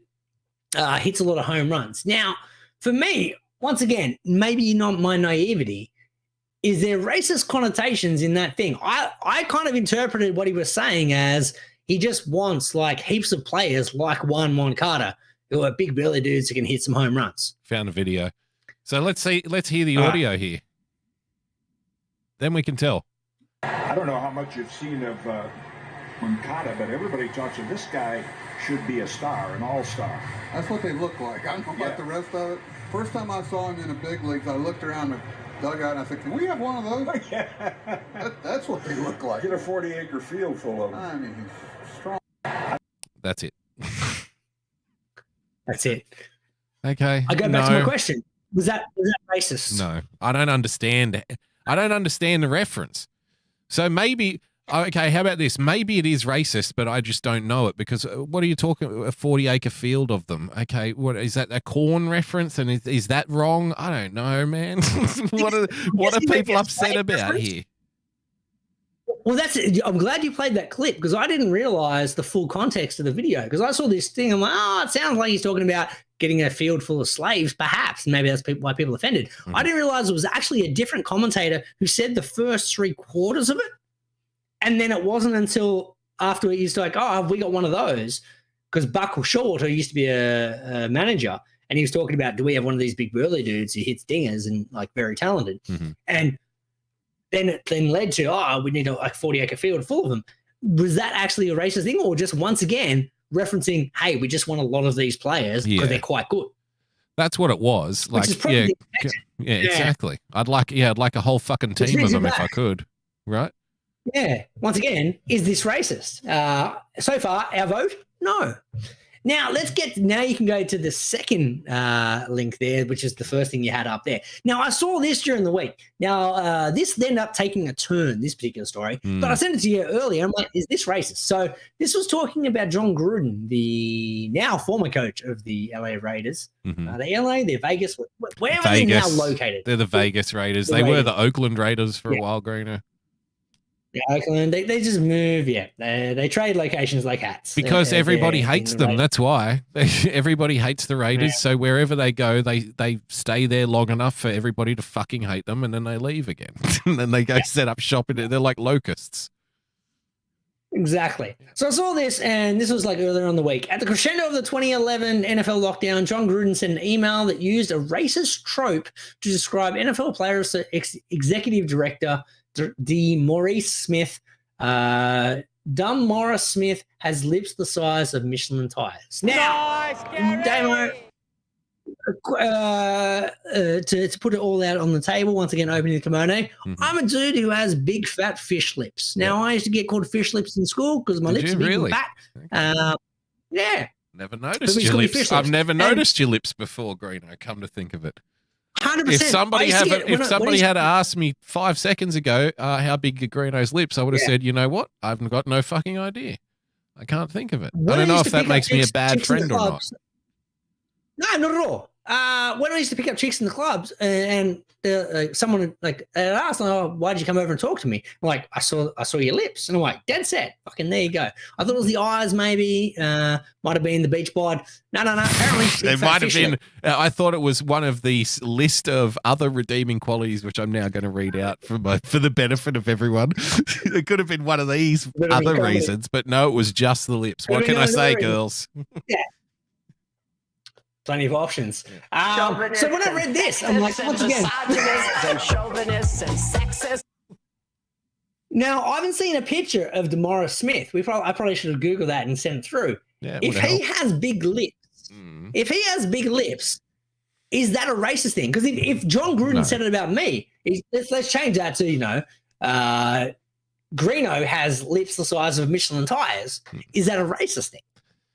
It's racist to tell the here's what I can, if you follow this rule, if people have big lips if they're black.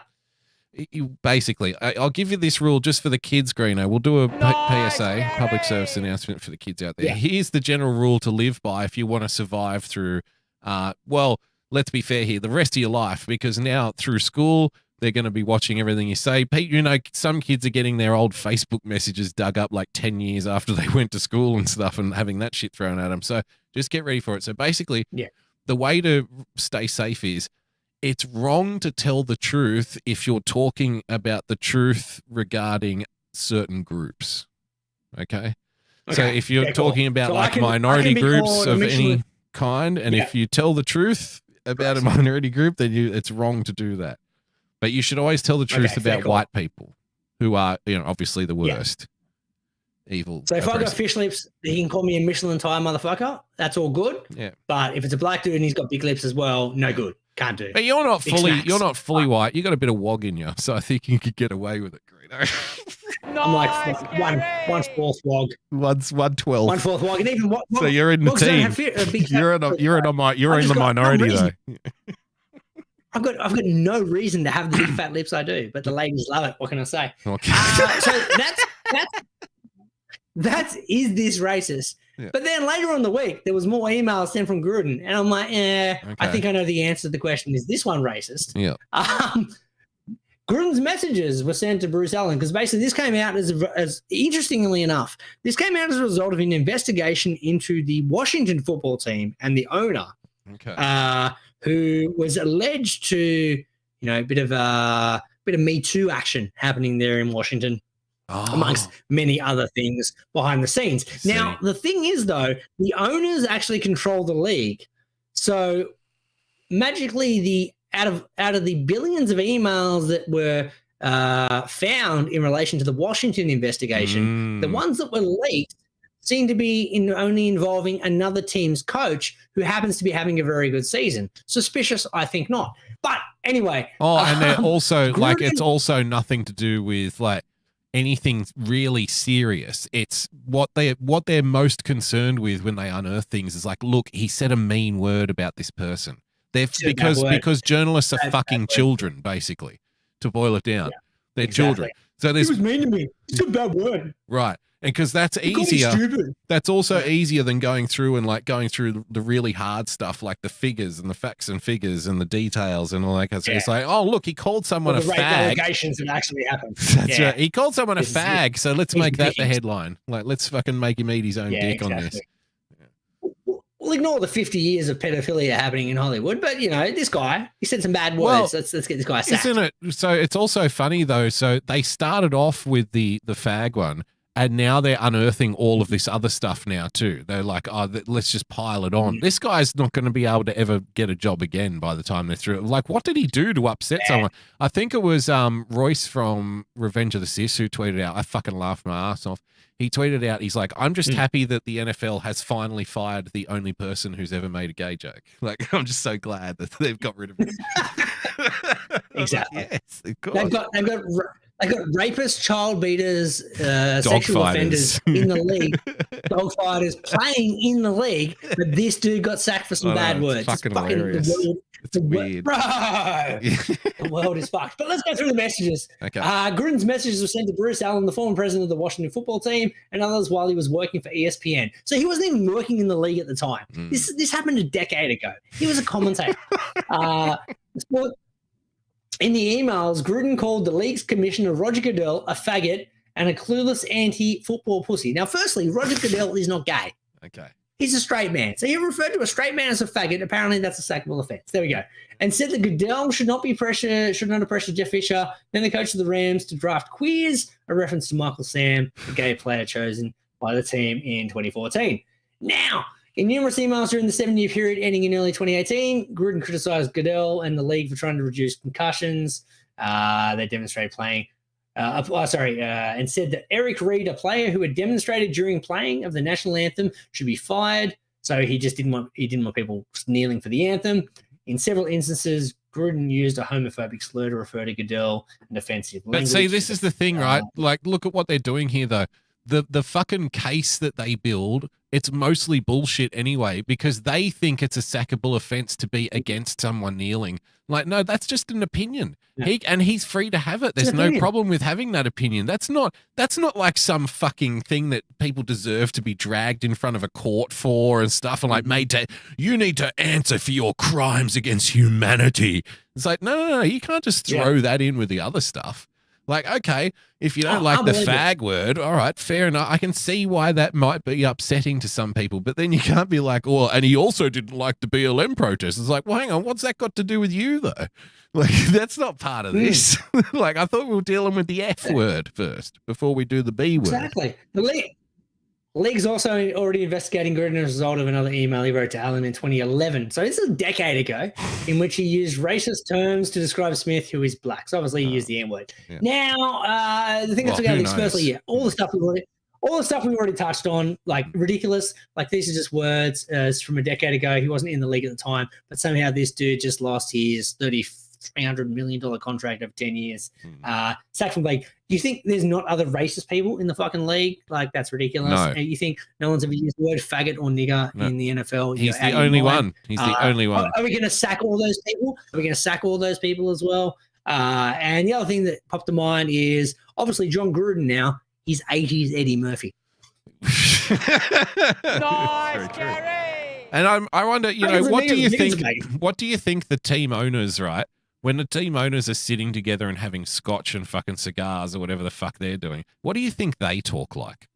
Right? The people who literally buy and sell people like it was the slave era. They do. That's what they do. Like, I'll give you I'll No, give you I get it. $50 million for that talented fucking brown boy you've got from Honduras or wherever you got him from. You know, that's the way they fucking talk. Yeah. You know, so 100%. yeah, that's such bullshit. And the only people who believe it, like I said, are the vacuous ninnies we call fucking journalists now. They're the only ones. Also, John Gruden has worked with the NFL is like maybe what 70% black players. He 90% of his 89% of his team is fucking black players. Like he's all like the interesting thing about racism is people who are genuinely racist are not willing to provide a paycheck for people who like they're racist against. Like he works day in day out with a 90% black kind of like workforce. Yep. Even if he is racist, like it's not impacting his ability to do his job because the fucking team's doing good as well. Like I don't know, just bro, the show's getting too serious. I don't like it, bro. So you basically your opinion is he should just be able to walk up to him and like say you fucking nigger and stuff to their face as long as the team's winning. That doesn't No, what I'm saying. What I'm saying is there's a difference between there's a phrase I really like from a comedian. There's a difference between bad words and bad intentions, right? Yeah. So like I can say a bad word and not have any bad intent behind it. Yeah. But you can say a bad word and have a bad intent behind it. Right. I think there's variations of the two things. Is this guy a homophobe? Fucking is anyone? I don't know. Show me a shit ton of fucking NFL players, and they're probably all homophobes. Like maybe he's just dumb enough to put in an email a decade before he got back into the NFL. Like it's fucking ridiculous. Yeah. Once again, getting too serious at the arse end of the show. This is normally silly time. I'm not talking Statman. I'm not talking baseball. I'm not talking random shit. Let's talk Trade Week Radio before we finish up this week's show. So, man, I saw this one. Got me excited because I'm like, hey, have we got something done? Is something getting done? What are we doing? Something's done, right? Getting something done. Something getting done. No, nothing got fucking done. Nothing's getting done. So they were talking about in terms of our team, the Giants. They were talking about Greeno, a whole bunch of trades. Remember Rory Lobb we spoke about last week on the show, Greeno? That didn't get done. Couldn't get that done, Greeno. Couldn't come to an agreement. No. Yeah. Apparently Rory wanted a little more money, and the Giants were like, "Well, sorry, bro, you're just not fucking worth that much, and we can't get anyone out to get you in. So, sorry, you're gonna have to stay in Freo now." Which is a bit awkward because there were stories coming out. Greeno, get this, he was texting his former teammates saying how much he's looking forward to training with them again and shit. So like, now he's got to march back into his old team because he couldn't get the trade done. Oh, big time awkward. Couldn't get it done. Yeah, so do you reckon he'll walk into the gym and he'll be like, "Hey guys, what's going on?" And everyone will just get up and walk out and not say anything? It's like, well, now you can. Why don't you Zoom your mates at the Giants? You like working out with them, so bring them up on Skype. Should have got it done. Yeah, should have got that done. And then there was this one, which I respect a bit more. This is Luke Bruce. He's won, 4 premierships with the Hawks. I think he's like 31, 32. And the Giants were like, "Oh, maybe we can trade and get Luke Bruce in." And so the Hawks wanted to trade Luke Bruce. The Giants wanted to trade Luke Bruce in. Luke Bruce said to both of them, "Nah, fuck you, I'm staying here." No, he just didn't come. This line sums up AFL Trade Week Radio, though. Yep. So this was a quote on AFL Trade Week Radio from AFL Media's Riley Beveridge. Yeah. I'm led to believe that the trade was basically almost agreed upon between the Hawks and the Giants for Luke Bruce before the sticking point obviously being Bruce saying no to the deal. So aside from the fact that he had to agree to the deal, it almost got done. Yeah. Did anyone bother to think of they've gone kind of reverse. They've gone, let's nut out all the details. We're good to go. Yep, we got it done. Yep, done. Oh, shit. Has anyone asked Bruce if he's going to accept the trade? Oh, no, we'll do that. It'll be fine. We'll get do it done. that last. No, it's Bruce like, no, mate. Yeah. And they're like, Bruce, you want to go to GWS? Like, no, mate.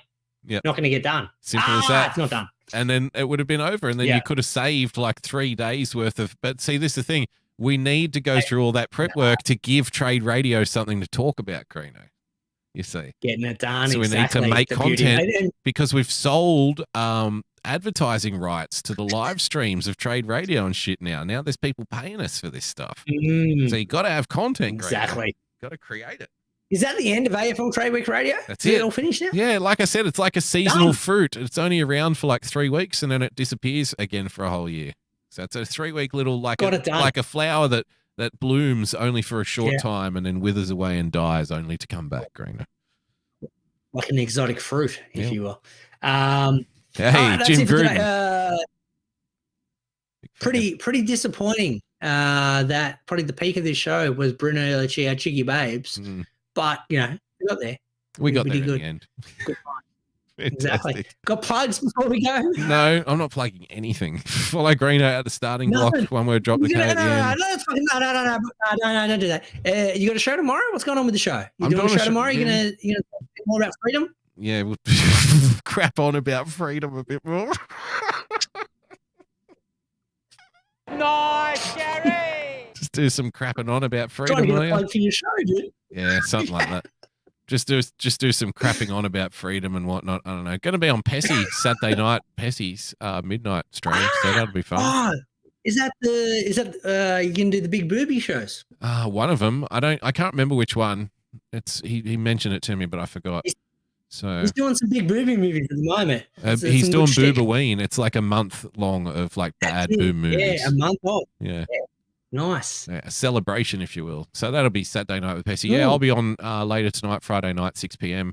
Daily Boogie, which is now once a week, Greeno. You'll be pleased to know. It's like Women's Weekly. So when I said no plug, I got any plugs? Like no, you had 2 different shows to plug. Well, then you twisted my arm into it, and I'm like, well, if you're going to make a big thing out of it, then fine, I'll plug. Yeah. Fuck. What's the point of the plugs bit? Fucking sit there and you plug your show, you plug Pessy's show, we're all good. Well, I don't know why we have a plug bit in the first place. It's just something you wanted to do. Exactly. We just do it because it seems like a good outro. I guess. Otherwise, we just go straight to bosom buddies. It gets a bit awkward. Yeah. Otherwise, it would just go like this. We'll always be bosom buddies, friends, sisters, and pals. We'll always be bosom buddies. If life should reject you, there's me to protect you. If I say that your tongue is vicious, if I call you uncouth, it's simply that. Who else but a bosom buddy will sit down and tell